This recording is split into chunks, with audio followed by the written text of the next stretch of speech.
disagreements with the Israeli government, you should voice your criticism of the Israeli government. That they were. But also, if you do, I'm going to call you a anti-Semite. Okay, you're doing the conflation. And then going, Doi, how do people conflate Jews and Israel? I don't understand. If you say anything about Israel, I will call you an anti-Semite. It doesn't even matter if you're Jewish yourself, and I'm not. I will call you an anti-Semite. Anyway, let's do the TAFs. Let's do the TAFs video. I know a lot of you have been waiting for this. And I'm going to put the Adam Friedland in the bag, and then we're going to move on to the shooter and so many other things that I will cover. But yeah, for those of you who don't know, Adam Friedland, friend of the show, Adam Friedland, formerly of Cumtown fame, interviewed one of my biggest ops in Congress, Ritchie Torres, who is a congressperson from a representative of the poorest district in the nation. Yeah, I mean, I grew up. And we watched the first 23 minutes of this interview, and actually, it starts with some basic back and forth, but it's like relatively not as interesting as like the meat of the conversation, because it quickly falls apart apparently. Okay, when the conversation turns to Israel. Without heat and hot water, molded conditions, leaking conditions, like these conditions, you know, there's the living conditions of public housing have become a humanitarian crisis. And I think you know, if NYCHA were a city unto itself, it would be the largest city of low-income Black and brown Americans in the United States, and it's the forgotten city of New York. In representing the poorest district in America. One of the smallest districts too, right? The most contiguous and compact district, yeah. And it was even more so before redistricting. And you have a third of your district lives under the poverty line. Is that correct? It's the lowest income district. About a third of the district is enrolled in SNAP. 70% is enrolled in Medicaid. About a third are born in other countries. Is that correct? A significant immigrant population, yeah. What is the mandate that you have in DC representing those people? It's to make government work for the Bronx, to protect critical programs like Medicaid, SNAP, Medicare, Social Security. Is that what you carry with you when you're in Congress? We got a hype train, Hammond Fist. Thank you for the 20 gifted subs. Is that what you consider when you're like in a committee hearing or something? Everything should be centered around the Bronx. Yeah. And for me, the Bronx is not only where I live, it's who I am. Yeah. I tell my constituents, even when I leave the Bronx for Washington, D.C., the Bronx never leaves me. The most important lesson my mother taught me is never forget where you came from. And I'm from the Bronx. And I've lived in the Bronx my whole life, and I probably will die in the Bronx. Guys, DraftKings Casino has your play. Oh my God! God damn! Yeah. Something interesting that's happened in the Bronx is in the last general election, from what I understand, there was the largest swing towards the Republican Party. One of the largest. In 2012. Yeah. Wait, let me see how many views this has in one day. Okay, 244,000, not bad. It's going viral all over Twitter too. Barack Obama won 96% of the vote in New York 15 in the Bronx. Yeah. Flash forward to the 2024 election, there's a more than 22-point swing toward Donald Trump. Why is the Democratic Party losing the most vulnerable people in America then? What do you attribute that to? Well, the Democratic Party is hemorrhaging support among working class people of color throughout the country. Why is that? You know, Occam's razor holds the simplest explanation is almost always the best. The simple explanation is inflation and immigration. Yeah. We had the highest inflation in more than 4 decades. So if you're paying double or triple the cost for groceries and gasoline, you're going to lash out at those in power, at the establishment. You say that the incumbency is just bound to lose that election, Biden. If the incumbency is perceived as failing, yes. Was there a way to win that election against Trump if inflation is so bad? Is it impossible? It's crazy, bro. I mean, ugh. Oh my God. I hate this shit. Like, notice how even outside of being an AIPAC stooge, even outside of being an AIPAC stooge, Guy from like the poorest district, guy who represents the poorest district in the country is like, the immigrants are really messed up. You know, it's just like there's an affordability crisis, but also immigrants. It's like, why? What are you saying? On top of that, he's also obviously a paid attack dog for Israel. To win that election. The odds were stacked against us because of inflation and the mismanagement of the migrant crisis. But you know, if we had the benefit of a full primary process, and if we had a stronger general election candidate, maybe we could have won. But I don't know for sure. But Donald Trump is a fatally flawed candidate, so maybe we could have won. You're a member of the least popular Congress probably of our lifetime. I think we are. Probably. We're less popular than colonoscopies. It sucks, dude. Yeah. Yeah, does it suck? Does it suck to be the least? I think there was polling that said we're more popular than Goddamn, Xilax, the 200 bones. Holy moly. Hype train level 4 chief. Holy moly. And more popular, barely more popular than Ebola. You guys are losing Hamas for sure. Hamas might be more popular on college campuses than Congress. Oh, okay. Okay, but anyway. But I looked at a Gallup poll the other day. Dude, this is... I was actually started laughing. You just have to laugh at this. You guys are 23 right now. That's not bad. Higher than I thought. That's high. Yeah. You guys, what is this? Oh my God, May 2024, 13? Means we have room for growth. 13. Yeah. That's you and the Republicans. 13. Yeah, the institution at large. 13 is you poop your pants in front of the whole school. Yeah. February 2024, 12%. Yeah. So it sounds like what was happening that month? If Congress were if Congress were a woman, you probably wouldn't go on a date with her. Is that? Why? She's unpopular. I don't know. No, what she could be like beautiful. You know, like what do you mean? No, you seem to hate Congress. So I'm saying everyone does, right? I'm looking at the Gallup poll. Are you part of the 13% that approves, or? I think that we have to recognize the runway a little bit and what got us here, maybe. Yeah, you know. Yeah, what could it be?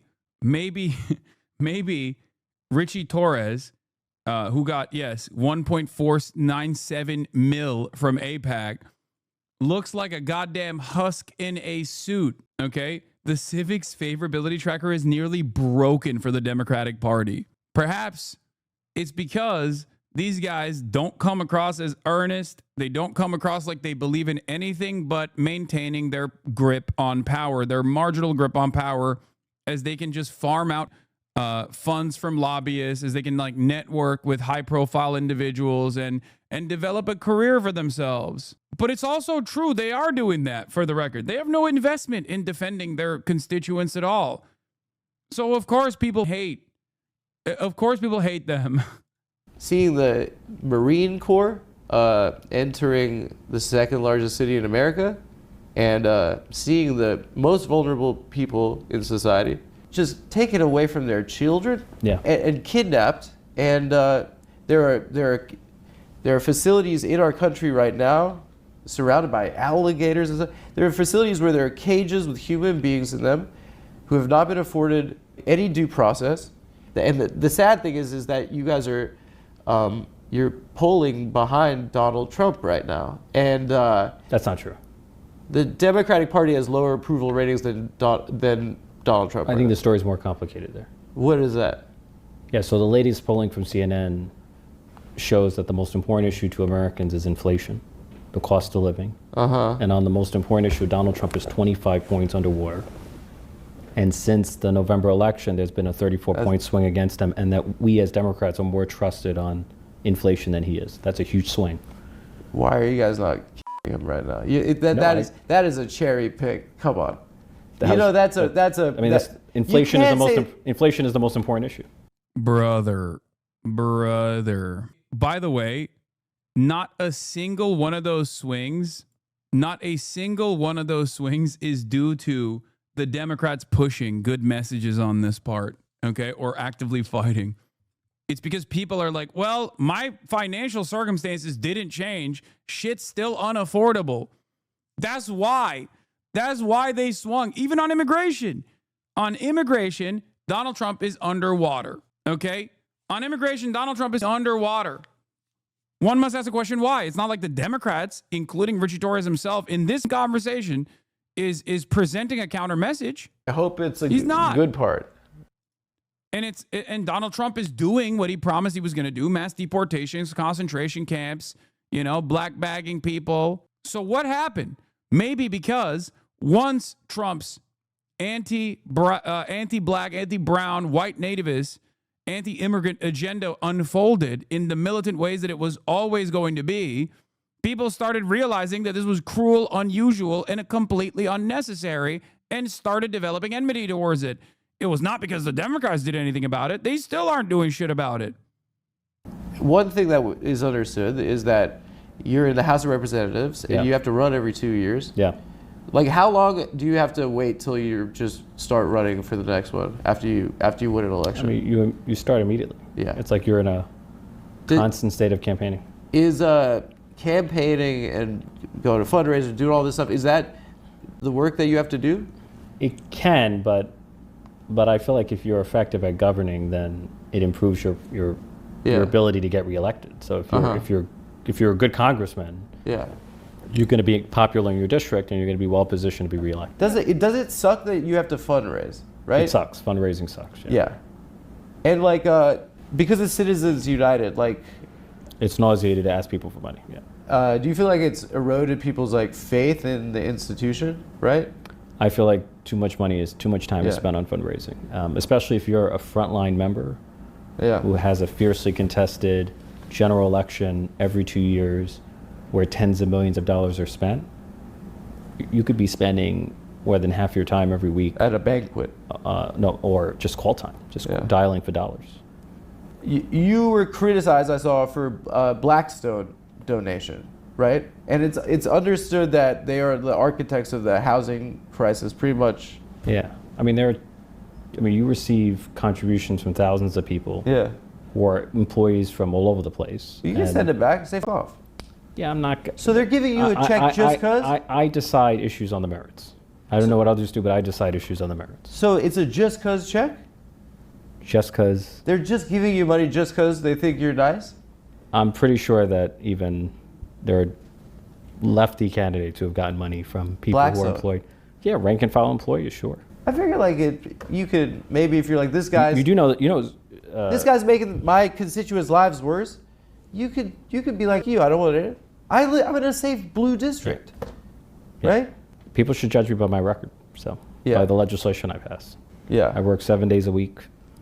I'm visible in my district. I'm on the ground. I'm happy to, if you ever want to take tours of my district, I'm happy to walk you through my district. I'd like to, I've been to the zoo in Yankee City. Right. Well, not the actual projects, not the amenities, not the institutions.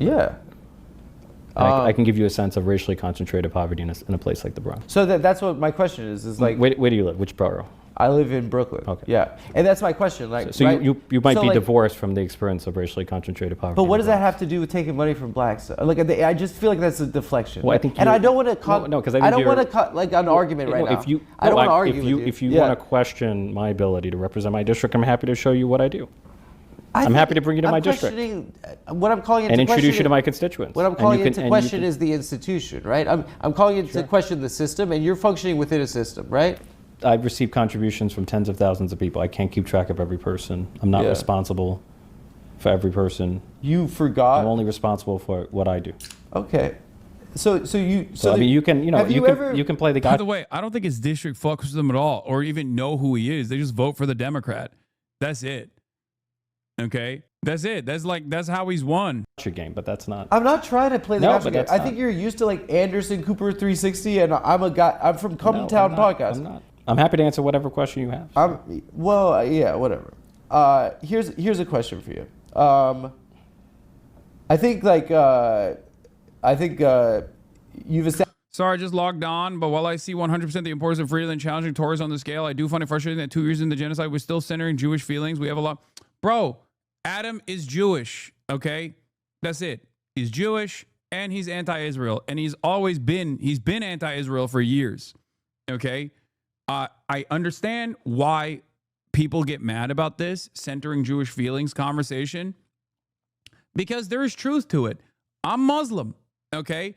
I center Palestinians in my commentary. Of course I do, because that is the primary victims here.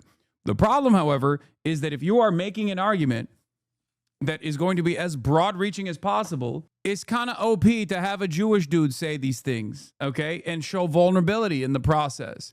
Because, unfortunately, Americans want to hear it from Jews and they want to hear it from white people, okay?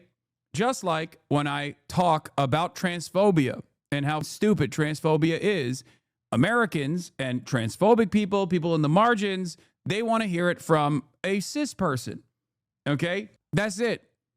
That's it. That's the whole point. It is what it is, okay? I know. When I talk about racism, when I talk about anti-blackness being a core part of American identity, a lot of the people that need to hear that are already automatically not listening to a black person saying it. And the reason why I'm mentioning this is because my Muslim background in this process unironically actually cooks me and causes a lot of people to automatically go, nah, he's biased because he's Muslim. Muslims are automatically anti-Semitic. That's why he's anti-Israel. He's a terrorist. He's a terrorist. He's a terrorist. Calling a white guy a terrorist in the same way, calling a white Christian guy or calling a white Jewish guy a terrorist or an anti-Semite in the same way doesn't have that same impact. That's it. This shouldn't be the only thing that matters, of course. Okay? This shouldn't be the only thing that matters in the discourse, but it moves the needle in the appropriate direction, I think. All right? That's it.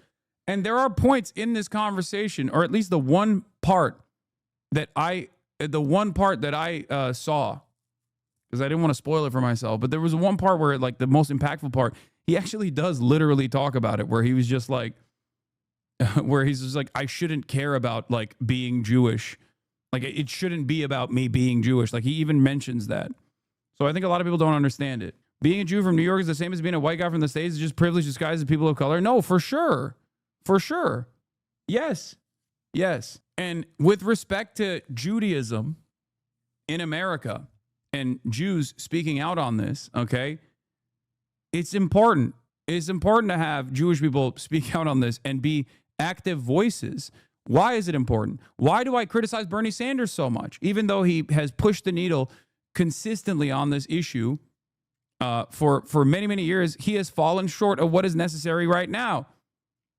Because he is a prominent Jewish politician and a socialist politician, one that should be leading the charge right now, because that cuts away at so many of these arguments that these people cynically push, okay? For many of these guys, they cynically go, oh, you're anti-Semitic.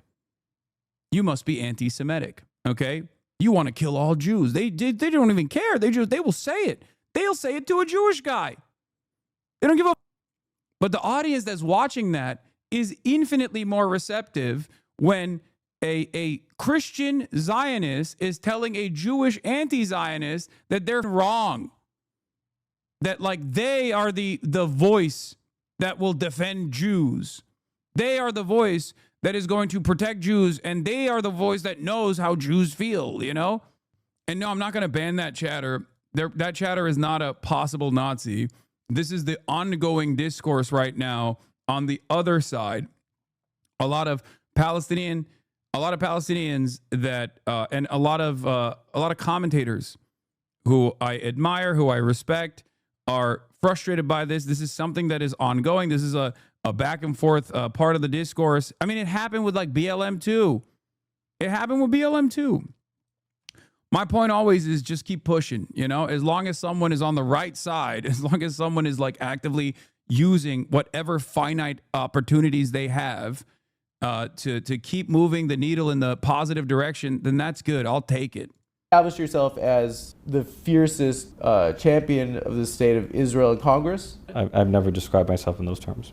I'm pro-Israel, but those are terms. Well, I think maybe you've been dubbed that. Yes. Okay. Listen, like, I'm a Jewish person. Yeah, like, I have my own opinions on this. You have your own opinions. And this is a really frustrating conversation to see people have on the internet. I don't get an opportunity to talk to someone that's making... You know how I always tell you, like, if you got bro friends that work out, that I've been on, like the bro adjacent podcasts that I've been on to convince them, okay, whether it be like Bradley Martin or whether it be my appearance on Theo Vaughn, But then if you have like finance bro friends, you can use the Iced Coffee Hour podcast that I've been on to show them a different side of me, one that will open up more charitability. Your parents can look at the NPR interview that I did, right? There's a reason for that, because there's a different audience, okay?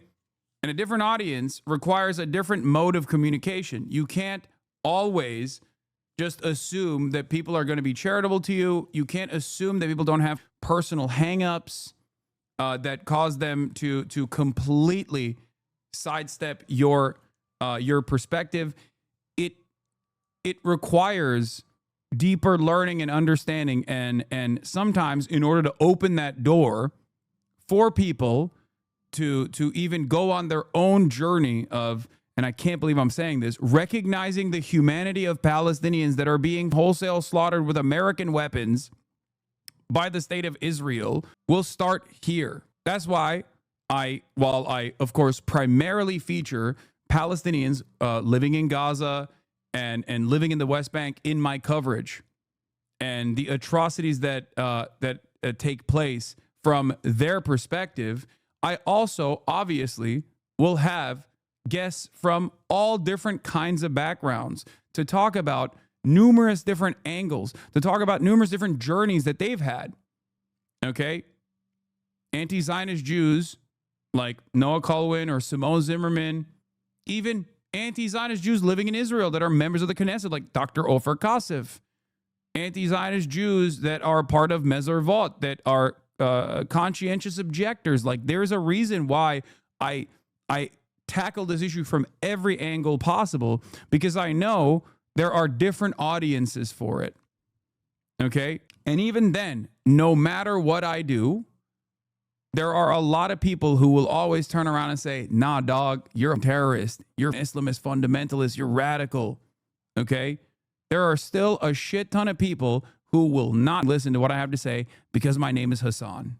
Okay? I'm an anti-imperialist and my name is Hasan. So a lot of people just immediately, because of the implicit biases that they have about unchecked Islamophobia that they feel, they go, nah, there's a sinister reason why you're doing this. It's because despite a lifetime of combating anti-Semitism and being openly anti-fascist, there are a lot of ignorant people that will just refuse to listen to what I have to say and assume that I have some other sinister purpose for this. Now, should I just sit around and be like, well, those people? I can sit on a throne of moral infallibility and say, those people. And sometimes I do say that. Okay? Sometimes I do say that because it gets a little overwhelming. However, I also recognize that because this issue is so vast and because this challenge is so impossible to tackle, okay, stopping a flow of weapons to Israel is seemingly this like impossible thing. I recognize that you need those people on your side as well. Okay?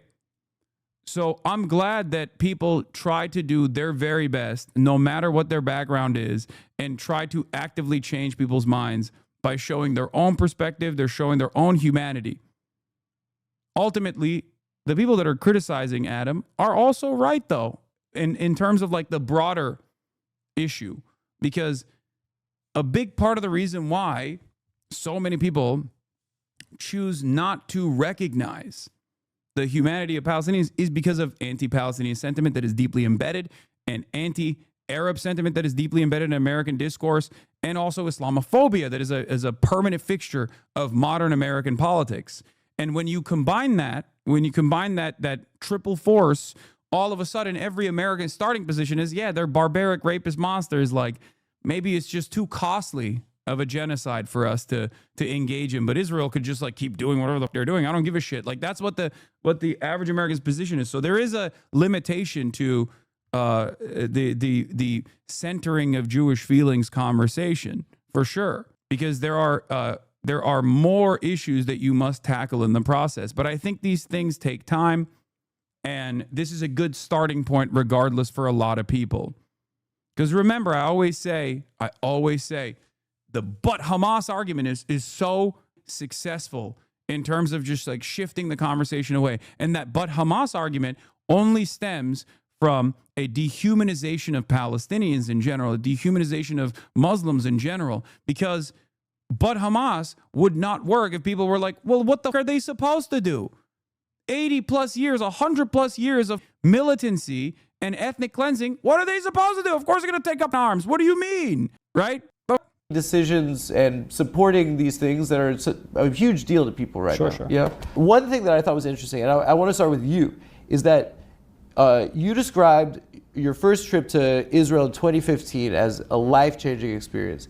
And I just wanted to follow the narrative of like you growing up and your struggles and then going into the government. Like what was that experience like, and what bred that passion for Israel in you? Well, since I grew up poor my whole life, I never had an opportunity to travel abroad. Yeah. So the first time I ever free trip went to a foreign country. So it was life-changing because you went on a trip? Part of the reason, went abroad for the first time, life-changing. But also, when you experience the complexity of Israel, you go to the old city. What did you see? Like, what did you witness? Like, Well, go to the old city. Yeah. I've been there. Yad Vashem, which is the Holocaust Museum. Yeah. Go to the Masada, where Jews committed mass suicide to escape enslavement. Of course, I've hiked up Masada. The Gaza envelope. Yeah. Went to Sderot, spoke to the local mayor who said that. You went to Gaza? I did not go to Gaza, no. What did you say, Gaza envelope? No, Gaza envelope, which is right on the border with, it's Israel, but it's right at the border with Gaza. So. It's right next to the fence. Yeah, it's in the proximity to. What's at the Gaza envelope? Like I've never heard that term before. Sderot. Yeah, with the rockets. Yeah. Going in. Yeah. Yeah. How far is Sderot from Gaza? I've never heard, bro. Adam's been to Israel. I can't believe he's never heard the Gaza envelope. It's like a mile or something. Yeah, within a mile. Yeah. It's right next to it. Yeah, striking proximity. Tough. Yeah. That's where all the kibbutzim are too. The Gaza envelope. That's where like the primary October 7 conflict took place. Whole thing. Yeah. I mean, that's why Hamas was able to so easily penetrate on October 7th. By getting over the fence. Yeah, and it's so close. Yeah. No, I mean, I just want to know because it seems like it was powerful, and it seems like it's informed your record, and I that's what's interesting to me. It's like your story and how you got here, and like I think it's narratively what fascinates me. Maybe one day you'll give me a chance to tell it. So. Why are you annoyed by this question? I'm kidding. So I spoke to the local mayor of Sderot. Yeah. And he said to me that the majority of his children struggle with post-traumatic stress because families like his live under the threat of fire. And I remember seeing these bus stops doubling as bomb shelters. I come from the Bronx where people live in fear of bullets and guns, but we in America do not worry about Canada and Mexico firing rockets into American homes and communities. We're a country of 330 million people. We're surrounded by oceans, and Israel's a tiny democracy the size of New Jersey. That's literally. Oh my God! It is the fucking AIPAC.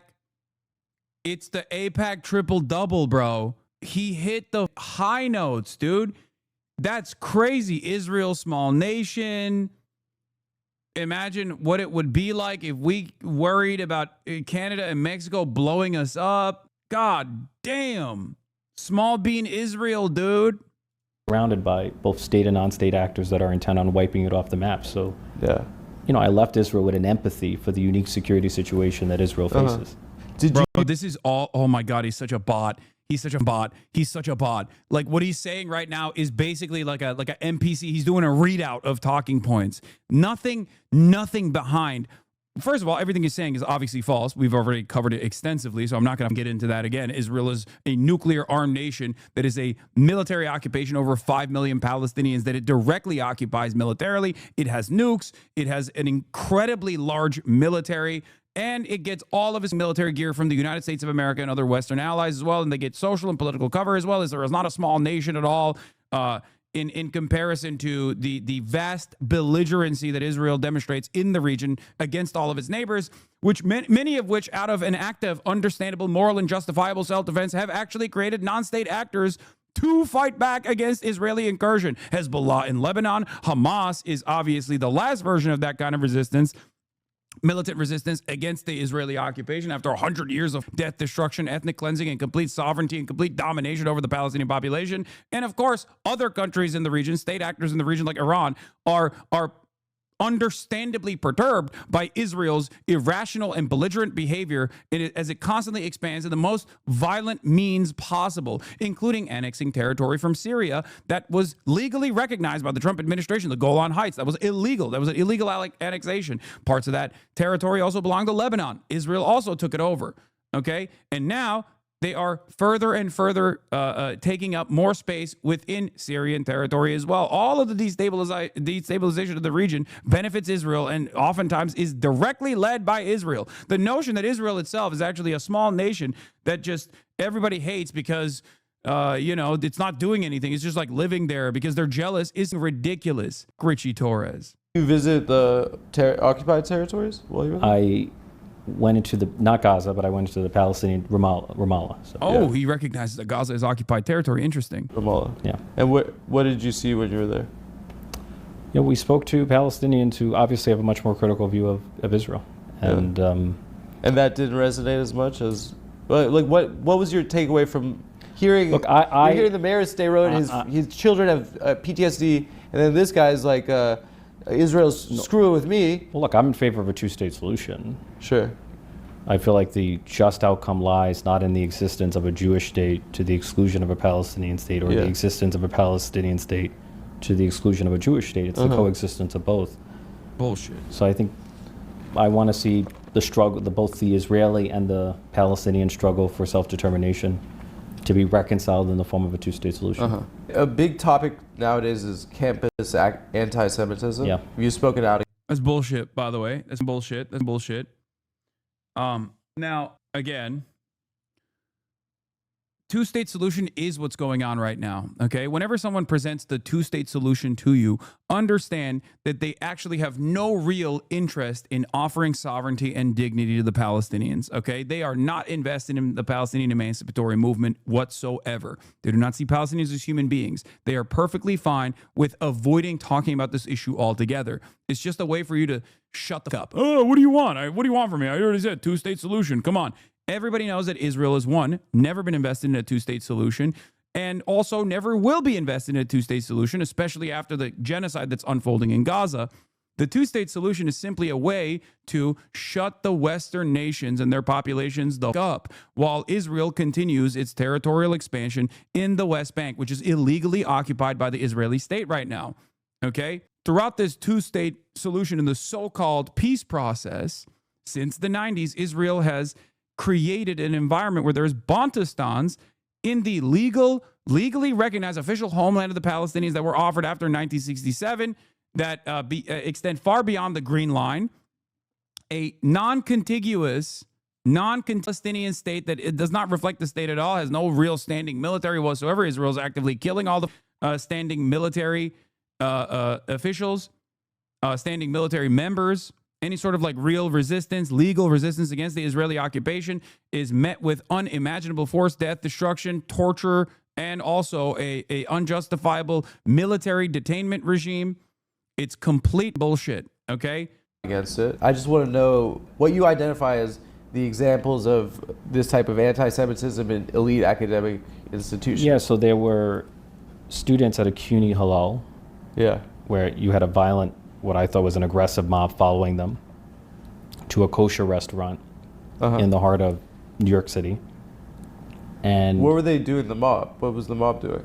Just following them, and then barricaded the restaurant, and they were like chanting? hurled insults at the patrons and slamming the windows. Much of it is captured in video footage. And, harassing people simply for being pro-Israel Jews, to me, is wrong. Is there any other examples? Like, there's a restaurant. I mean, it's just like all we're hearing about is campus anti-Semitism, radical. Like, is there a link between Hamas and the protests? Like, they're walking menacingly. They were walking violently. Walking while Muslim, I guess, or walking while Muslim adjacent. Is that established? Well, there are students who have faced harassment and intimidation because of their beliefs. There are students who feel inhibited from expressing their Jewish or Zionist identity because of the atmosphere of intimidation or harassment on college campuses. You should speak to this. How have they? Are you denying that there's any campus anti-Semitism? Or? I I'll give you an example. I know a younger person that went to UCLA and was attacked, and is Jewish, and was with a group of Jewish people at a protest, and they were attacked by the Proud Boys. Okay, that's an anti-Semitic incident. No, but the Proud Boys were there for Israel. And those are the guys that did Charlottesville. The Proud Boys are there for Israel? Yeah. I think of the Proud Boys as like white nationalists and white supremacists. I'm telling you right now. We're anti-Israel, but okay. Listen, Yeah, dumb. That is what's going on. I wonder why so many American fascist movements are super invested in defending Israel, including Donald Trump. How did that happen? Oh my God. Oh God, these guys are such dildos, man. They just have to live in this complete hug box. They live in nonsense world, okay? It's just like the grossest woke liberal gaslighting at the behest of a fascist movement, at the behest of a Nazi state. I hate these so much. I'm like a comedian, right? Like, I hate when comedians, especially on the internet, like speak from a position of authority with like about crap that they don't know about, you know? This is one topic I feel like the purest distillation of difference between being pro-Israel and being Jewish came to me when my mom told me to boycott a local coffee shop because a pro-Israel guy went there, whipped out his phone to film a barista who was wearing a pro-Palestine hoodie. He got mad, got kicked out, then it made the rounds on pro-Israel social media. Then I told my mom I go to that place on a weekly basis and never felt unsafe. It's also, I'm sorry, there is no clear indication that Israel is a totally separate thing as opposed to like American Jews broadly, than the cultural output that Israel has. Okay. It's so clear. It's so stupid. I mean, I talk to Felix about this shit all the goddamn time. And it's really funny because like, he'll always be like, listen, and Adam says this too as well. I don't know if he brings this up in the interview, but it's like, there's this culture around like being a Jew in America. Right. And they always say like, we're not supposed to be like hogs. You know what I mean? That's not what being an American Jew is about. Like, you're not there. The people in Israel are closer in culture and closer in attitude to like a white nationalist Christian hog in the United States of America than any of these like effete liberal Jews living in New York. Like, that's just, it's so, there's just, even on a vibes-based attitude, it just doesn't make sense. And none of it makes sense. Like, look at the settlers. Not even the settlers. Like, just like the attitude and the arrogance and the militancy. There are a million different ways to approach the subject. I'm just using a more humorous, vibes-based focus here. But, like, it's just clear. I don't know. I think, like, maybe there are a lot of... I mean, it's just like a perfect closed circuit of propaganda that starts off with the horrifying things that have happened to Jews around the world, right? The real historic pain, the real thousands of years of pogroms and the Holocaust. And then after that, it'll never happen again because we have Israel, because we are militant. We'll never let it happen to us again. That's why we have to kill everybody all the time. And we have to be this like muscular, militant, macho country. My question always is, and I know people like this who like still try and defend Israel, right? It's like, well, why don't you live there? You could live there. You don't want to live there because you're American. You're an American Jew. You're not Israeli. Okay. You don't want to live there, but you still want to defend it somehow because it's like important to your identity. I get it. Like, you grew up with this shit, but clearly if you really cared about it, it's an ethno state. You would live there. You don't want to live there. Why don't you want to live there? Because you're American. You're not Israeli. I mean, it's true. Like, it's not like Israel's like, please don't come. Israel will pay you to come to Israel and live in Israel. Israel wants you to come to Israel so bad that they do free trips to Israel in the form of birthright, which Adam has participated in, as a matter of fact. No, it's not a bad argument. It's not a bad argument at all. Israel wants every Jew to live in Israel. They are not hiding this. This is not a secret. They have an entire program designed to literally get young American Jews to go to Israel and then like fall in love with an IDF soldier so they stay there. What do you think birthright is? That's what birthright is. They're like, please live here. We will give you a girlfriend or a boyfriend, whatever you want. Okay? They have an expansive, robust welfare state. Okay? They want everybody to live in Israel. They want all the Jews to live in Israel. It's an ethno state. Of course they do. They need the numbers. And people still don't do it. I wonder why. Imagine. Like, think about that. You're an American Jew. Cost of living is expensive as, okay? You can't pay for health care. And you still choose to live here. I wonder why. Because that's it. Can speak on. And on college campus anti-Semitism? No, on anti-Semitism. Oh, and in general, because you haven't been in college how long? Probably 2 decades, right? I'm telling you, on my experience of anti-Semitism the last 2 years. But last time I got in an argument with my mom about the safety of American Jews versus Israeli Jews, I said, okay, you can move there. She said, maybe we will. She's not moving there, man. She lived here her whole life, I assume. Why the fuck would she do that? She's not moving. That's just fake. Because if she wanted to move, she would have moved a long time ago. It's just so ridiculous. And like, I guess like I kind of understand why like older American Jews have this kind of attitude towards Israel, because like they are closer to the Holocaust happening. So there's like more of an emotional impact on that front. But like, if you're my age or younger, if you're under the age of like 50 and you have this kind of like weird attitude, it's like, well, you could have lived there a long time ago. You could have just gone there. Israel really wants you to go there, and you still won't. Why? Because you don't want to fucking live there. Because you're not Israeli. You're American, okay? Stop with this fucking bullshit. Last 2 years have felt different in America. And I don't know if you've been on Twitter recently. Now, a ton of people are questioning the validity of the Holocaust having happened. Yes. Can you tell me with a straight face that those are the 18-year-old kids at Columbia that are doing that? The 18-year-old kids at Columbia? Are they doing those posts about the Holocaust never having existed? You know who's doing it. No, we disagree here. You think that it's the... You don't put words in my mouth. It's people on the right. Let me tell you. You're suggesting that there's. You're suggesting there's no. You're suggesting there's no one on the far left that denies the Holocaust, or downplays the Holocaust. That's an absurd. What are you? You're doing moot court right now. I'm telling you what it's like to be my experience being Jewish. Yeah, but there are others who have a different. I'm trying to see. Why is one better than the other? Why is one more important than the other? I'm trying to share with you. You're in the government. I don't get a chance to talk. Of course. I think this part was also really good too, where he basically. I mean, if I'm getting it correctly, he basically saying like, dude, anti-Semitism on college campuses is nothing in comparison to the literal Holocaust currently happening to the Palestinians. No, I didn't pre-watch this part. I only pre-watched the fucking part where he cries. Okay? I think hatred of Jewish people... I didn't pre-watch this part, dumbass. I can fucking see where he's directing the conversation. ...has exploded in this country.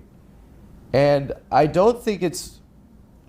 I think it's because it's of our support of what looks to be an absolute brutality. My uncle was watching Fox and BB came out. I said, look at this loser. He flipped out and I walked away laughing. We're both Jews. Like, defending Benjamin Netanyahu is so fucking funny. Defending Benjamin Netanyahu is extra funny because that's like the one off-ramp that pro-Israel people have and they still choose not to take it. It's like... Dude, you're unsalvageable. And I think that... You think that's a justification for anti-Semitism? Here's the thing. You think Israeli government policy is a justification for anti-Semitism? My view is there's no justification for anti-Semitism. I think that... There's zero justification for anti-Semitism. Okay, you're deflecting again. I'm not deflecting. That's my position. What does it look like to have a flag with a Jewish star and I'm Jewish? And for kids to be starving right now? Why is my government... I don't want to do this fight. Let's not do like a yelling at each other thing. I really just... For me, I had the experience of... It just sounds like you're justifying anti-Semitism, which... Dog, he's Jewish. You're not. Let him get a fucking word out, man. This is why I said it's important. It's important for Jews to just like talk about this kind of shit and be like, dude, what the fuck are you saying? Okay? The more stuff like this happens, the better. Okay? He's just like... He's trying to own him, okay? he's trying to own Adam. Adam's like, dude, they're slapping Judaism on this fucking genocide. Of course, people are going to make that conflation when people like yourself are making that conflation. That one is a dangerous conflation. If you clearly don't care about anti-Semitism, but if you even want to act like you care about it, you have to recognize this reality. And he just tries to hit that fucking Hasbara tone. Are you justifying anti-Semitism? Why is he trying to own Jews in the marketplace of Israel? It's just so... It's so fucking annoying. It's so fucking stupid.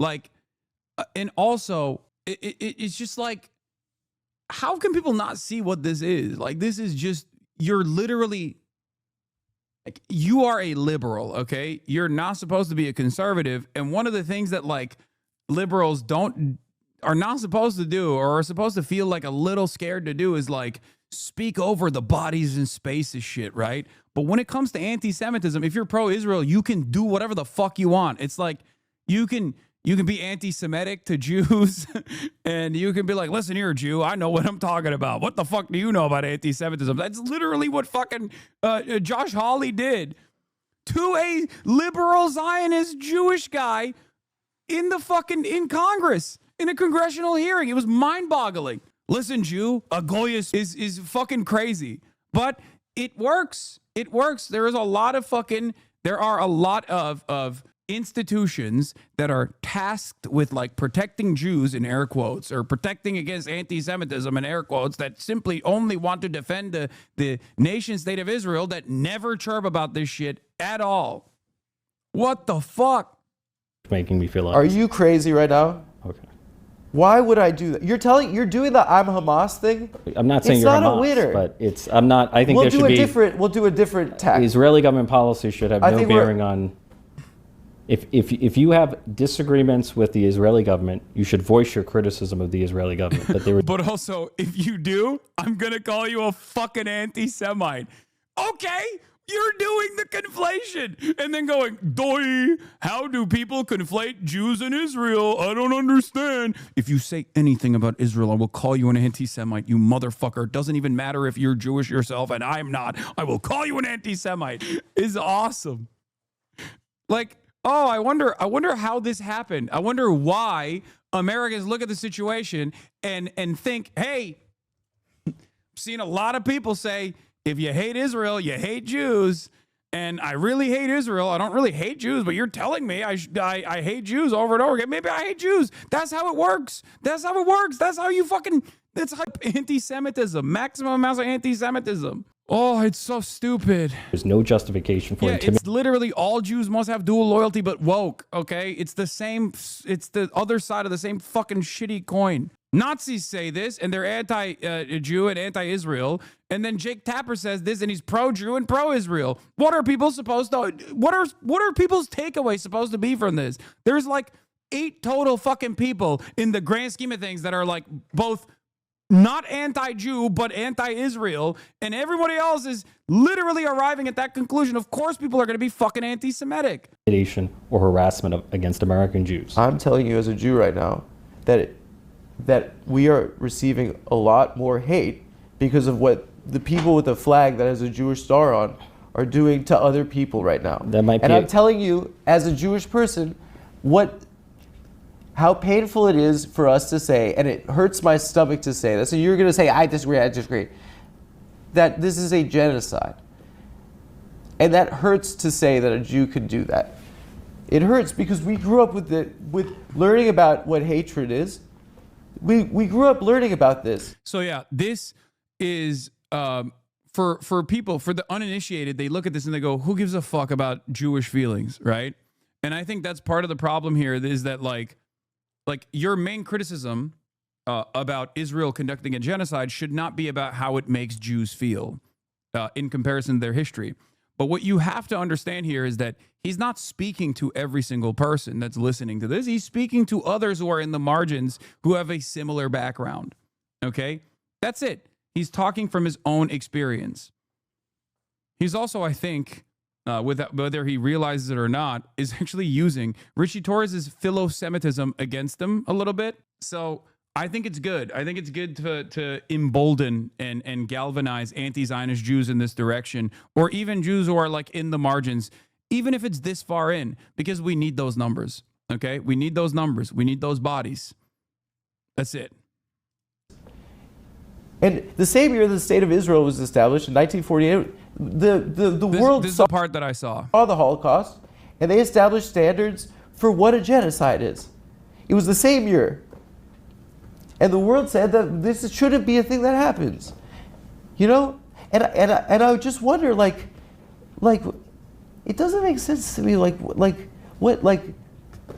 don't know, it doesn't track to me why there's this fixation with kids at a school and two examples of people at a restaurant that there was banging. Two examples. I mean, there are surveys on it. Give me Read the ADL surveys on it. Read the ADL surveys. He said it's fucking crazy that in the immediate aftermath of the Holocaust, the Israeli nation state was developed through an ethnic cleansing campaign, and that violence has continued in perpetuity for 80 plus fucking years. And his response to that, and that violence is nothing. The anti-Semitism allegations are nothing in comparison to the violence that Palestinians have experienced for 100 plus years, but certainly in the last 80 since the inception of the Israeli nation state. And this guy goes, read an ADL survey. Are you out of your fucking mind? He's literally saying American feelings, okay, whether they're Jewish or not, is nothing in comparison to the real violence that is unfolding in Gaza, okay? And this guy's response is, but the ADL surveys. Oh, wow. I can't believe that an Israeli government mouthpiece has conducted surveys that say that Jewish feelings are hurt because there are too many pro-Palestine people around them. Well, I guess we got to pack it up then. The Apartheid Defense League. Because it's hard for me to talk about this in public because you're being a dick. That's mean. No. I'm not being mean. I'm just clear it's an emotional topic. All right, I'll share with you what happened. I'm not. I lived there. I don't intend to be mean. So. Sir, I lived there. He's still trying to dunk on him, not realizing how this looks either, by the way, which is so crazy. It's so funny. Anyway, here's Adam's difficulty in talking about this is what every anti-Zionist Jew has felt for so long is painful to watch and have it all fall on such deaf ears. People using our history and persecution to enable genocide is the most thing I've lived through. I literally stopped observing Judaism. I'm reformed, so take that as you will, because of my rabbi's warmongering. Torres' shit-eating grin in the face of the least funny shit on earth is almost more than I could take apart. I'm so emotionally drained from just watching those two clips. Can't imagine how much I'd prepare to watch for the full thing. 18, and I grew up a Zionist. And we were told, and our whole community in this country is told, that we have to defend Israel and love Israel because it will stop at the Holocaust. It will stop another Holocaust from happening. And my dad was born in 1951. That was 6 years after these atrocities.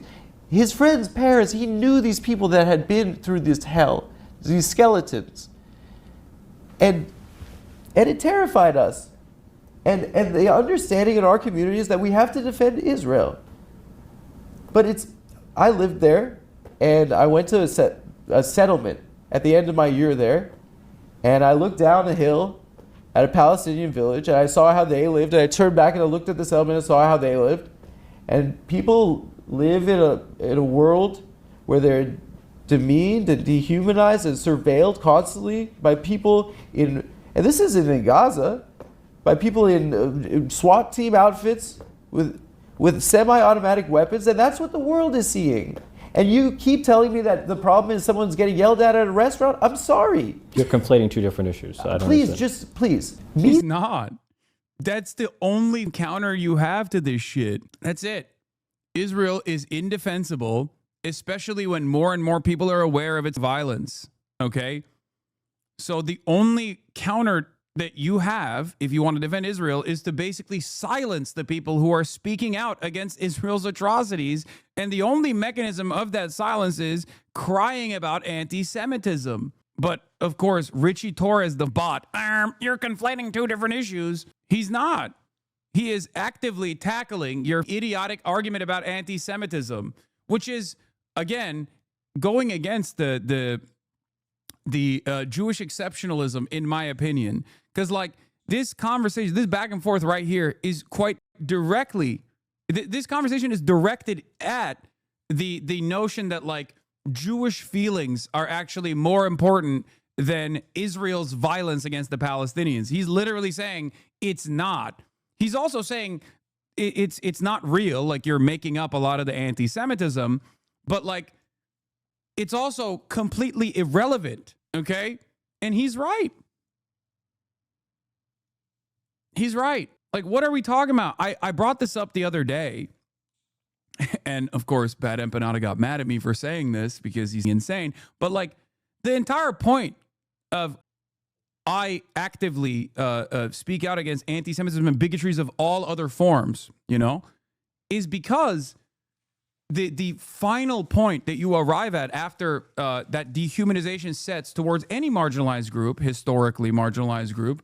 That's what I mean when I'm talking about Jews. I'm not talking about Jews in contemporary American society where they're not facing systemic forms of discrimination in the same way that like other bigotries still absolutely exist and persist. Okay. But historically, it leads to the Holocaust, right? It leads to pogroms for Jews in particular. Historically, anti-blackness leads to the Tulsa massacre. Anti-blackness still very much persists, and you see it in the systemic forms of violence, right? That's the reason why you're supposed to be against these sorts of bigotries, so it doesn't get to that point. So while there is a glaringly obvious systematic bias against all Arabs, all Palestinians, and all Muslims in the form of like unrelenting Islamophobia that normalizes and justifies Israel's literal Holocaust happening, you can't sit there and talk about Jewish feelings. You can't sit there and be like, well, you know, people yelled at a bunch of people who were protesting and saying they love Israel and they want more baby murder to happen. It is no different. It is no different than white nationalists saying, I'm a white identitarian and you are actively coming after me for demonstrating the importance of defending the white purity. That's it. It's actually even worse than that because Israel is literally doing a Holocaust, whereas like at any given day, not, you know, there's not as much motion in terms of like moving in the direction of ethnic cleansing. We're moving in that direction right now, but we haven't gotten to the Israel point yet as far as like the full tilt Christian nationalism. We're moving in that direction. Make no mistake. We're getting there. We really want to be there. If unrestrained, this administration would make this the Christian Israel, okay? But that's the whole point. This dude tweets about you in Israel. Who? Ritchie Torres? I know. That's all he does. Talking about this like it's Jewish feelings seems like bad analysis to me. No, I don't think he's doing that anyway. Why did Torres agree to this interview? Adam is friends with you. This guy supports terrorism. It's correct. You're absolutely 100% correct. Ritchie Torres does support terrorism in its maximalist form. Ritchie Torres supports the state of Israel and its genocide. So you're right about that. Saying this to you right now will hurt people in my own family, okay? Because this is a very important thing to us. And the fact that I still care about... Dude, why are you calling? Be insane. It's not... Bad Empanada is not. It's not just him. Even Finkelstein laughs at the notion of anti-Semitism is a bigger problem than things like Islamophobia in the West right now. Is there ever a point where I've said anti-Semitism is a bigger problem than Islamophobia? That's not my argument. You're misunderstanding my argument. He misunderstood the argument that I was making when I was describing why fundamentally you're supposed to be anti-bigotry, because that dehumanization justifies a lot of violence against marginalized groups historically, okay? And he misunderstood that, and he tried to make it seem like I was saying that as an American Muslim, he was making it seem like I am saying that anti-Semitism is far more consequential than Islamophobia. Being Jewish is embarrassing. I should just be a guy. But this feels like a stain on our history. And it feels like it's changed what being Jewish is. Because what being Jewish is isn't Israel. Judaism has existed for 4,000 years. This is a country for 75 years. You know, like, it is the oldest, one of the oldest monotheistic religions. Anti-Semitism is one of the oldest forms of hatred. people in my life are going to be mad at me about this, but I'm saying this because I am Jewish, you know, and I don't understand why you would be. Look how you define. I want to. I feel like I'm here to be lectured, not. Shut up. That's not nice. You can't talk that. Shut up. Oh, Jesus. Look, as much as I would have loved for Adam to just like blister Ritchie Torres, I will say that this is productive in a different way. And this actually ends up launching him to orbit in a very effective way as well, because he propped him up. He propped Ritchie Torres up as a human, or tried to like find the humanity within him, failed to do so because he's a bot. And now he's vulnerable, and Ritchie Torres is still behaving like a bot. Like, he's over here crying because, like, you know, me talking about this is deep, it's emotional, it's painful. My family's going to get really butthurt about it, really upset. And that's probably why it's like annoying for some people who say, oh, you're centering Jewish feelings in this. But like, no, he's just himself. He's being himself. He's not like, he's a comedian. And as a comedian, he's talking about some very unfunny shit right now. And he's getting vulnerable and he's getting emotional. And Ritchie Torres still is just like, you're giving me a lecture. He is such a goddamn robot, dude. It is crazy. What? Why are one set of Jews but more important than others? No one's saying any. What happened? You went to the beach in Israel? What? You went to a restaurant or something? Yeah. A nice restaurant? No. Like, listen. Never even been to the Tel Aviv Pride Parade. So. This is the year 2025. Yeah. The world is seeing something that looks terrible, and it's being done in my name, and I don't know what to do. But the war began on October 7th. No, it didn't. Yes, it did. You're when Hamas systematically murdered and made, and you want. Okay. Look, we're going down a rabbit hole. We fundamentally disagree. No. But Hamas murdered and maimed and mutilated and abducted and tortured thousands of people. That's not television. That's a fact. That's reality. You can deny it. This is demonic, bro. Hannah Arendt on Eichmann. He was genuinely incapable of uttering a single sentence that was not a cliche. And was like, well, time for the dialogue tree. Hamas, October 7, Hamas, rape, decapitated babies, decapitated children, decapitated babies in ovens. Hamas-backed Palestinian health ministry, Hamas-backed Gazan health ministry, kidnapped from a tank. Like, god damn, bro. Holy, this shit used to hit so hard, too. It was like, this shit used to hit so hard, like in early October 2023. Obviously, 22 months in, everyone looks at you and you're like, and goes, "What the are you saying, bro? There has been 1,000+ October 7s, more than 1,000+ October 7s. Shut the fuck up! You clearly don't care. You can't say October 7 after Israel's done 1,000,000 October 7s. It's crazy. You can only get away with saying that if you don't think that Palestinians are human. They're simply collateral damage. Okay." And only Israelis are human in this conversation. That's it.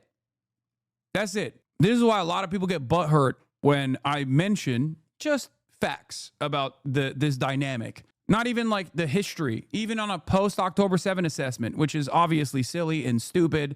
And it's a much broader conversation than that. It's 100 years of brutal occupation and settler colonial violence and ethnic cleansing.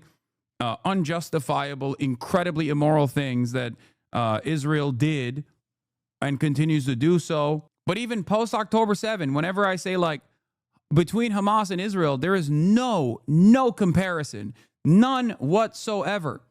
This is a fundamental truth. It is very difficult for a lot of Americans to recognize this, but it is the truth regardless. Okay?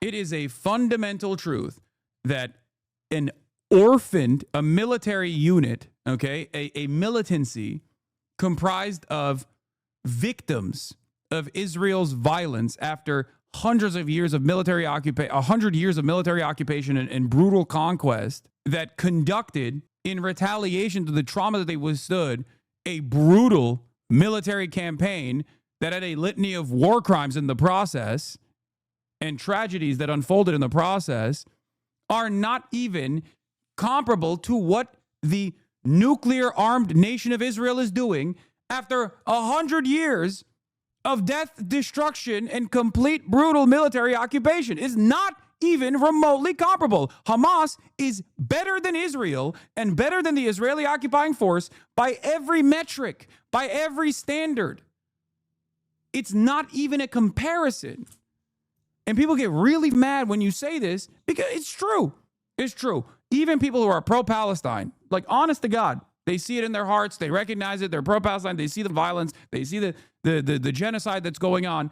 They shudder when they hear this. They go, how dare you say this? How can you say this? Remember October 7th? That's when you have to talk about the history. What are Palestinians supposed to do? What were they supposed to do? What was the expected outcome of 80 years of military occupation? And before that, settler colonial violence.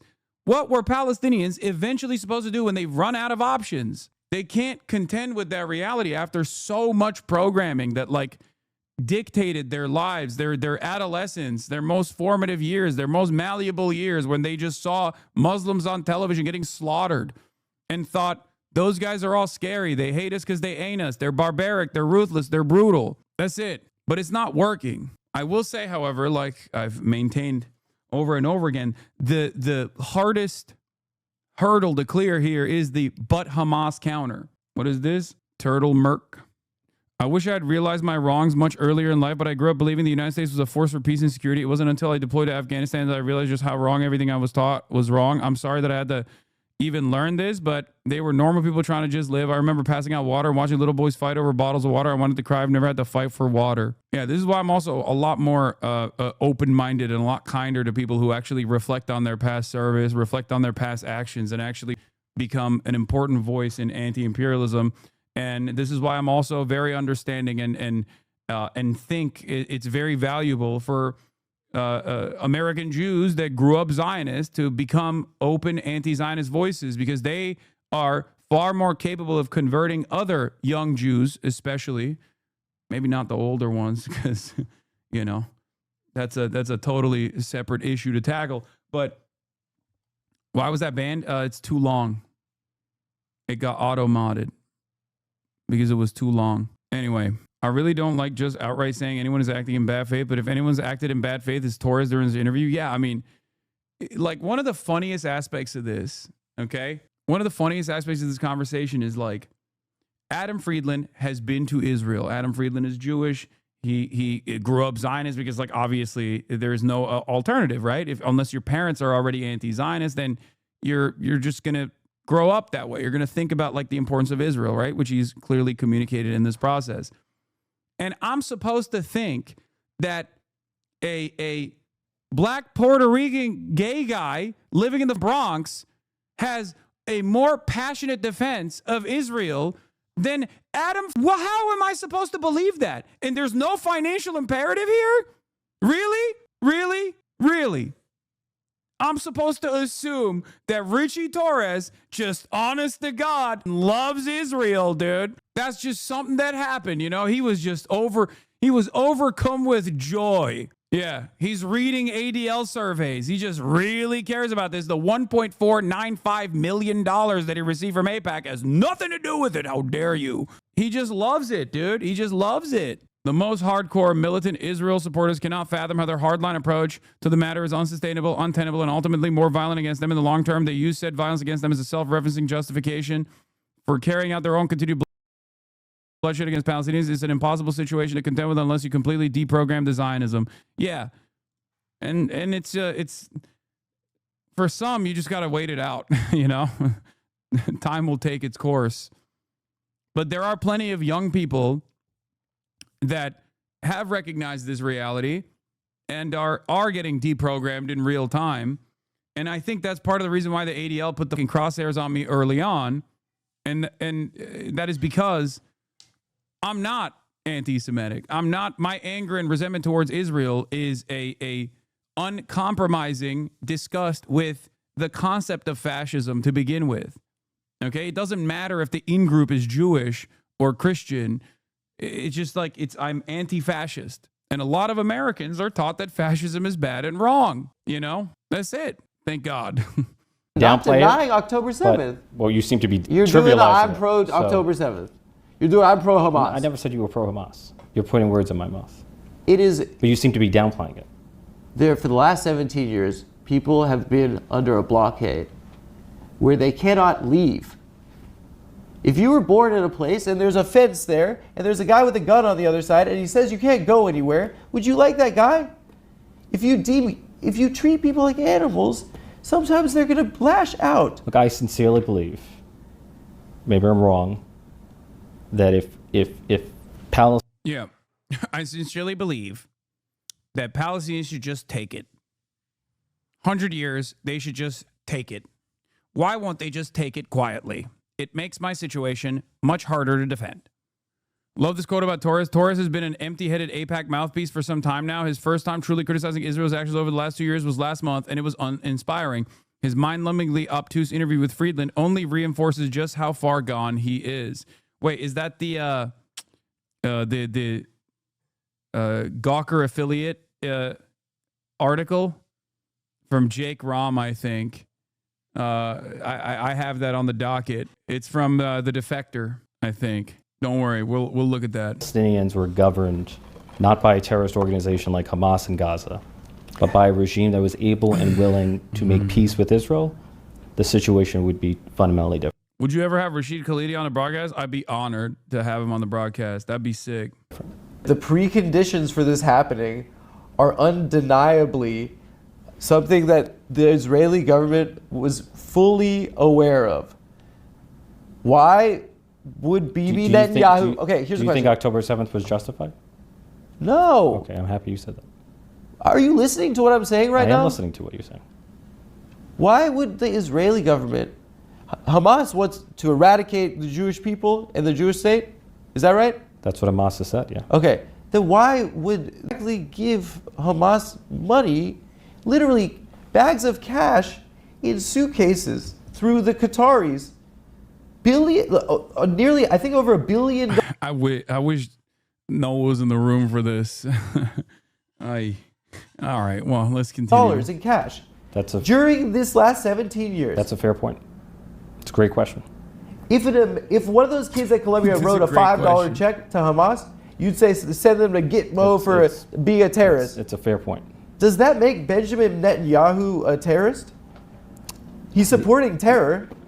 The United States, it seems to me, the United States and Israel could have shut off the spigot and did not do so. I don't know why, but that was a failure. There's no question. I think that what I see is the reason why our government provides $25 billion to something. By the way, American government could have shut off the money spigot is so funny. Dog, you literally have actively defended the American government continuing the money spigot. Why are you acting as though you are just some random onlooker? Some random onlooker whose opinion on the matter is very public. The only reason why we even know who the Ritchie Torres is, by the way, is because of his relentless advocacy for the Israeli apartheid regime. He's talking about Hamas. No, the money spigot to Hamas. Wait, did I misunderstand? I think that did not do so. I don't know why, but the the United States could have shut off the money spigot to Hamas. States and Israel could have shut off the spigot and did not do so. I don't know why. I misunderstood it. My bad. But that was a failure. There's no question. I think that what I see, the reason why our government provides $25 billion to something that looks this horrific to people, I think is the same reason. I think it makes it look like the Jews control the government, but really what it is the more boring answer. It's the reason why the government and you guys don't get shit done. It's the reason why Sandy Hook could happen. You guys can't do gun reform. It's because why can't we do gun reform? Because special interest groups can buy influence in our government. Well, which political party is against gun reform? The NRA has a power. It's the Republican Party. We allow our government to be flooded with cash and money. And what's scary to me is that it looks that people are. The reason Bibi paid Hamas is because he thought he could bribe them to stay quiet, and ultimately Hamas proved actually interested in fighting what they perceived as the Palestinian national interest. Without Palestinian self-determination, there would be no end to violence. Yes, Benjamin Netanyahu's reasons for funding Hamas is very clear.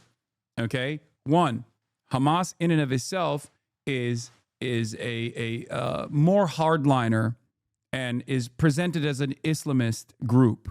Okay, and therefore it's much harder for Hamas to actually gain allegiances or communicate their own plight and garner sympathy in the Western world. Okay, that's number one. Number two, because they were more willing to engage in Israel militarily by like lobbing bathtub rockets over the Gaza envelope and shit, was a perfect opportunity for Israel to go in and do sieges as they've done time and time again. The reason why this is important, the reason why they propped up Hamas is because, God forbid, they had a secular or socialist, Western-facing, Western-focused group like they did in the past with both the PLO and all of the other groups that were, all of the other forms of militancy that developed, like the PFLP, DFLP, that were comprised of like Christian Palestinians and socialists and whatnot, was that those guys wrote to the Western world with regular frequency, and they were murdered for it, okay? Ghassan Kanafani is a great example of this, Palestinian Christian, leader of the PFLP. They were Marxist, Leninists, and they were murdered for it. He never held a weapon in his life. He just got killed alongside, he got slaughtered alongside his family members by the Israeli state because they thought they miscalculated, like Israel miscalculated that as long as the one group that is actually invested in the defense of Palestinians is Hamas, they can just keep saying, these are Muslim terrorists. We can kill them. We can kill them dead. And it worked for a very long time. Okay? The other reason why they did this, by the way, and one of the major reasons also is to politically split the West Bank and Gaza to warring factions with one another. You have the Palestinians, the Palestinian face of Israeli dominance in the form of the Palestinian Authority in the West Bank, deeply unpopular. And you have Hamas in Gaza, okay? So you divide the Palestinian population through two different points of governance. So then you render the one singular contiguous state for Palestinians impossible to happen. And last but not least, as that chatter also correctly pointed to, are you ever going to press play? Don't you think this is more important for me to give you a history lesson in the process of like talking about funding Hamas? This is why you're watching it with me instead of watching it on your own. Okay? Shut the fuck up. The other reason why they did this is because they thought Hamas was as selfish and as self-interested and only wanted to just like be in power and dominate the Palestinians. Like they believe their own propaganda. Okay? They thought, oh, these guys are corrupt just like we are. We just give them money and they'll, brutalize the Palestinians every now and then. They'll lob a couple missiles that our Tamir interceptors will intercept. It's not a big deal. And then we use that as a just cause to go in and invade the Gaza Strip and kill a bunch of Palestinians. And, we control how tall the flames go. Okay. But it turns out Hamas had different opinions. They were really with it. They weren't just trying to be the sole controllers of the Gaza Strip in this like deeply corrupt fashion. They truly wanted Palestinian sovereignty. They truly wanted Palestinian emancipation. They were willing to fight for it. They were willing to coalesce all of the different Palestinian resistance groups together. That's October 7. October 7 wasn't just Hamas. It was Hamas. It was Palestinian Islamic Jihad. It was DFLP. It was PFLP.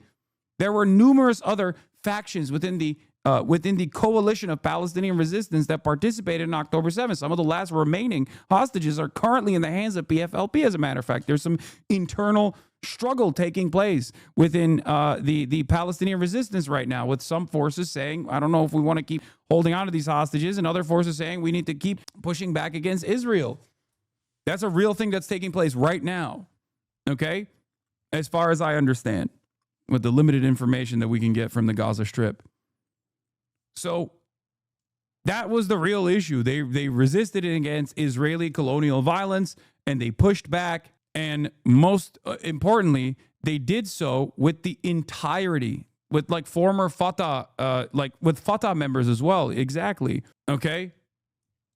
They did. Why did you say oop? So Israel never thought that that would happen, I think. That's the reason why they miscalculated and propped up Hamas. Started to question the Holocaust ever happening. How could Jews, maybe they invented the Holocaust? You're blaming Israel for Holocaust denial? I'm blaming our government for supporting a genocide. But it is unfathomable in my heart, and it breaks my heart that we could be capable of it. I think we should move on. Why is that? We just fundamentally disagree. So I think I'm talking to you like about where I come from and that it feels different, and maybe I have a different perspective. You have a different perspective. But I know people who have a perspective that's different. For the record, I would never be able to blister Ritchie Torres in this way because he was slammed that you're an Islamist, terrorist, Muslim piece of shit who needs to go to jail so fast. But he can't do that to Adam because Adam is Jewish. Do you understand? That's it. That's why it's valuable to have anti-Zionist Jews fighting this fight as well. Okay? That's it. From yours. And yeah. With a much smaller platform than you. I hate this conversation. I know. You know, I have it with my family, you know? It's not something, and I love my family. If it were up to me, we would not be having this because we're speaking a foreign language. My family grew up in South Africa, right? We were like Jews from Eastern Europe that literally, we thought we were going to Ellis Island. Mm-hmm. My grandma, all the grannies stayed. And my parents' whole generation of South African Jews left. And when I was a kid, like growing up, I used to write all my, who's my hero essays on Nelson Mandela. And he was like a hero of mine, right? And he was also, in prison, and for terrorism too. I don't want to get it. You're gonna go Hamas is what I don't want. I'm not debating Hamas is good. He was called that, and he went to my synagogue after he got out of prison, Madiba, and he spoke to like all the grandmas who like were still there. They didn't have to move because black people could vote, and he said, "Tell your kids to come back because we need them to build our country." I don't know. I think that I don't see what's wrong with people being afforded the right to vote. Do you think that's what Hamas means when it says free Palestine from the river to the sea? To me, it seems like maybe if there's a recognition that people were cleared off their land in 1948. But there are those who only want a Jewish state, and there are those who only want a Palestinian state. Then they come off. And we should be advocating for the coexistence. Yeah, I don't agree with Adam on this as well, but I do, while I disagree with the outcome, and I also don't believe that it'll ever take place, I think those two things are not the same. Okay? I will say this, okay? While I am not a believer in... No, Adam is a one-stater, chatter. No, Adam is a one-stater. He's saying yes to coexistence. I agree with him. But even the fact that when Ritchie Torres says, oh, those who believe in only a Palestinian state and those who believe in only a Jewish state are at odds with one another, I don't agree with that. I think that the people that only want a Palestinian state, albeit would never be able to achieve it would never be able to achieve it through nonviolent means, are still morally correct for this advocacy as well.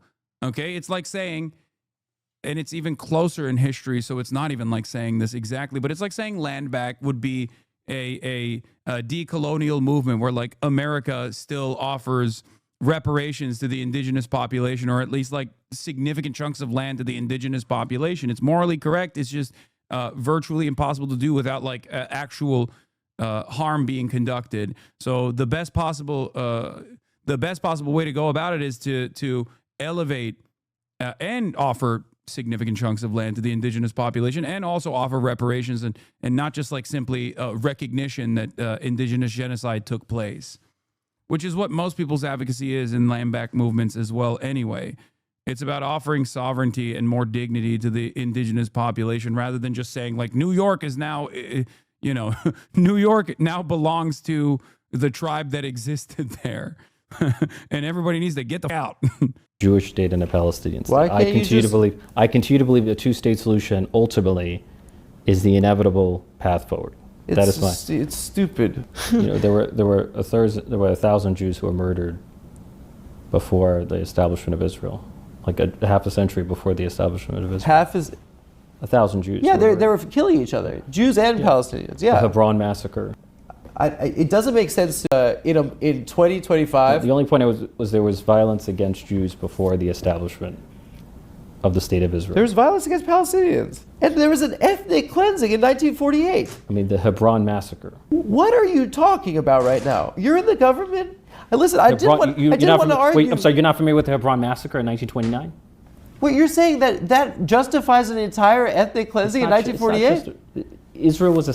Whoa, this is such... Yeah, it's because he won't say it. That's a good counter, by the way. Oh, the Hebron massacre. Okay, dude. Well, first of all, there is a reason why... I'll use one example. It's like, there's a reason why Rashid Khalidi's book is 100 Years War on Palestine and is not called 75-Year War on Palestine. It's because the violence through settler colonialism unfolded before the ultimate violence that led to the inception of the Israeli nation state in the aftermath of the Nakba, the complete ethnic cleansing of 750,000 Palestinians from their ancestral homelands. Okay? The notion of Hebron, the Hebron massacre, like, yeah, dude, of course. Turns out the Palestinians that were literally living in Palestine that were very angry about the Jewish settler colonialism that was taking place at the behest of the British Empire, they were right. Like, history vindicated them.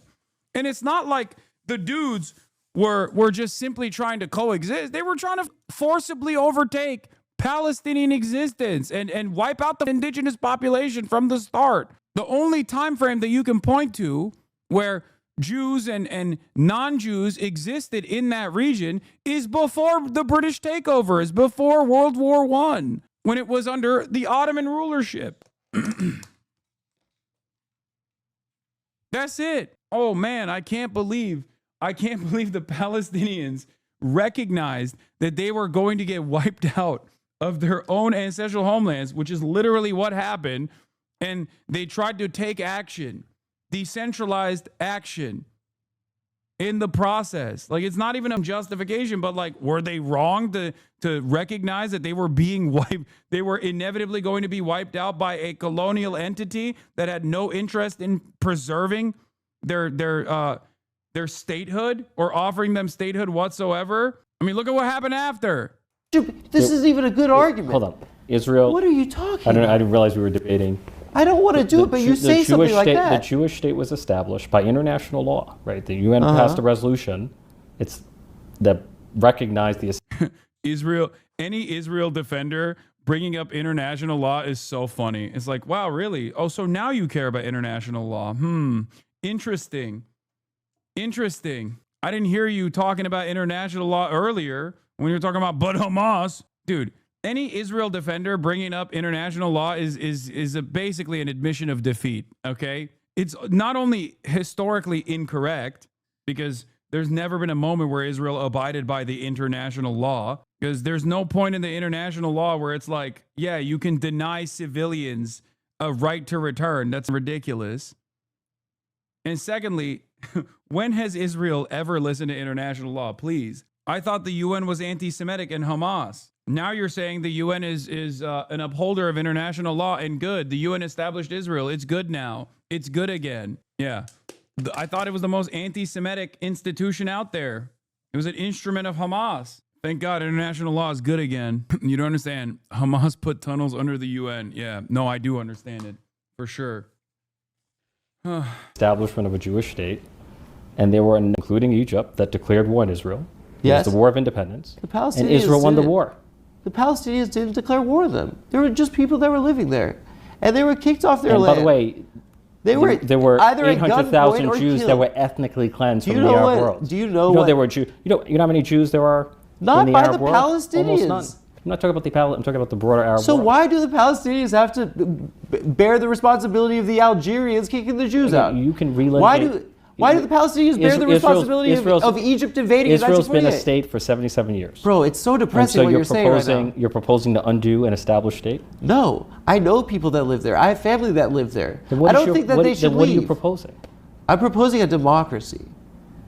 I'm proposing an extensive demographic study of what was taken and what was lost, extensive reparations for what that was taken, and a truth and reconciliation process where we can end this shit.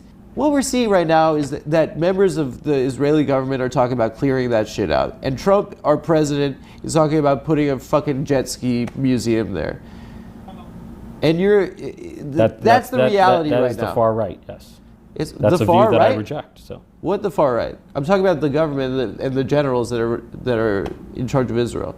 The Ben-Gavirs, the Smoltridges of the world, that's a view that I reject. They're the cabinet. Yes, and I reject them. That's what Hamas is saying they want to do to Israel. I'm sorry? Hamas murdered thousands of people, so there's no... So what does that mean? That Hamas is a terrorist organization for murdering innocent children and civilians. How many civilians have been killed in this war? The war is a tragedy, but... 90% of them have been... The war is a tragedy, but October 7 is the worst thing that's ever happened. Hasbara bot, dude. 90% of them have been civilians. They've killed journalists. They've killed journalists. People have been killed in a war. It's been a tragedy. They've killed people waiting for aid. But you're suggesting that it is the policy of the Israeli government to murder civilians, and that is a notion that I reject. You can reject it. It's just objective reality, dumbass. You gotta listen, man. You gotta be like a human being about this. People who are dying in the war, which to me is a tragedy, because war is a tragedy. Do you feel in your heart that this is what you're saying is right? If you remove Hamas... You don't actually think that. I told you what I believe. Don't tell me what I believe. I've told you what I believe. Why would you believe that? Because there are people who see the world differently. I know it's a shock to you, but there are people who see the world differently. But why... I know that's a shock to you. It seems a little bit like... The humanitarian crisis has deteriorated rapidly. I don't want to be disrespectful like this. You've been at various points. In what capacity? You've just been hostile. In what capacity? It's fine. Don't worry. It's just been a gotcha interview. I think that... Oh, now he's getting condescending. Oh, this has been a gotcha interview. I know people have differences in opinion. I know it's a shock to you.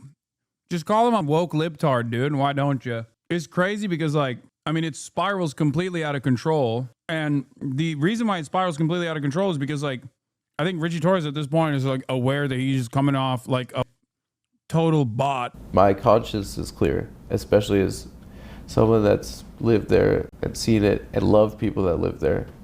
And this sucks. I really didn't want to do this. And I think that you saw it as gotcha. Well, this is what people are talking about right now. Well, not in the South Bronx. People are not talking about Israel. People are talking about how to put food on the table and pay the bills. Maybe in your world, that's what people are talking about. But in my world, people are struggling. So. Yeah. Then why, if people are struggling in your world, are you paying $25 billion? We have Also, why is it that you only bring up how your district is struggling to pay their fucking bills when it's a way to stop talking about Israel? Because you talk about Israel more than anybody else. If your district doesn't give a fuck about Israel, why the fuck do you constantly talk about Israel, you bitch? This cares so little about his job that he tweeted more times about me, HasanAbi Piker, in the lead up to a general election. He tweeted more times about me and how anti-Semitic I am because of my criticisms of Israel than his own district in the lead up to the general election. How insane is that? How much of a Israel attack dog do you have to be that you got clips from a now outed pedophiles cult that were completely clipped out of context that you used and you slammed into a congressional letterhead statement that you made with a demand to deplatform one of the only large progressive voices in the lead up to the general election. That's what he was predisposed with. I am at most an irrelevant figure that should never be in your radar, dude. Like, think about that. Out of all the top 10 independent media, out of all of the top 10 independent media platforms that were tracked on the night of the election for their election coverage, I was the only left voice on there. Not a single other left voice was on there. Every single other one was a Trump supporter. Every single other one. Out of the top 10, I was the only person that was not a Trump supporter. And this was trying to demand that I get deplatformed. And by the way, I didn't get deplatformed, luckily, but I was blacklisted. So on the day of the election, the only platform, the only content creator that was covering the election that was actually being shown, prominently being featured on Twitch, was Asmongold. It didn't work. I still got 314,000 live concurrent viewers on that day, in spite of the blacklisting. As in, people literally typed twitch.tv/HasanAbi to come and watch, as Twitch was promoting Asmongold's election coverage, dude. Why? Because Ritchie Torres and the ADL and all of these pro-Israel groups demanded that I stop my coverage, demanded that I get deplatformed. That's insane, dude. That's what you were worried about. That's how little these care about defending democracy, actively combating the Trump administration. That's how little they care. He just cares about Israel and nothing else. We have a $7 billion, we have a $7 trillion budget in the federal government. Yeah. Right, less than. So it's not that much money? Less than 1%. So it's a little money went to Israel. In the grand scheme of the federal budget, yes, it's minuscule. I'm sorry. Your consultants told you not to do it? I like this guy a lot too.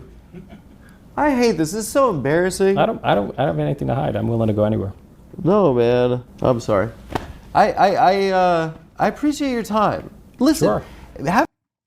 Run that clip to every single person in his district. Ritchie Torres thinks that while you're suffering, the $25 billion and a piece of that could have gone to you, he thinks it's minuscule that it went to Israel, and it's totally valid.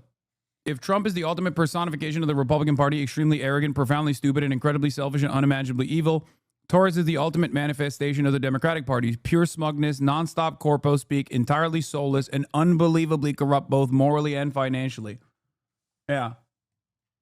I think this opportunity is a big deal. I don't get to talk to someone in the government that's taking part in these big decisions like this, and well, only one of 535. So. Well, I'll talk to another one. Which one would like me? Virginia Fox? I don't know. Do you have her number? I don't have her number. No. All right. I appreciate it. I feel like you're mad at me or something. I got to get a big laugh. Look, it's like Hyman Roth from The Godfather 2. He said, "This is the life we've chosen." So, I know what I signed up for.